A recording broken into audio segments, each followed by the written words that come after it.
Hey Blue εδώ και σήμερα παγιδευτήκαμε σε ένα τετράγωνο. Τι λέτε, θα επιζήσουμε 24 ώρες ή μήπως όχι? Μείνετε μέχρι το τέλος του βίντεο για να το μάθετε κι εσείς. Και μια μικρή ανακοίνωση. Αλλάξαμε skins! Και αυτό θα κρατήσουμε μόνιμα για πάντα, επειδή αντιπροσωπεύει εμάς. Μονάχα τα Χριστούγεννα. Ναι, που θα φορέσουμε χριστουγεννιάτικα. Ναι. Οπότε πάμε στο βίντεο. Πάμε. Και μην ξεχάσεις να κάνεις like.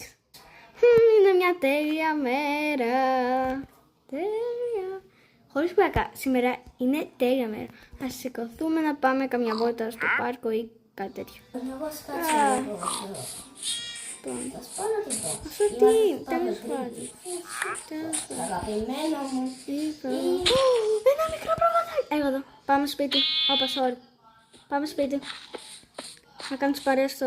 Πάμε σπίτι, έλα. Σπίτι. Πάμε σπίτι, μικρούλη. Μόλις γύρισα από το κομμωτήριο. Και ο Γιώργος, οπότε...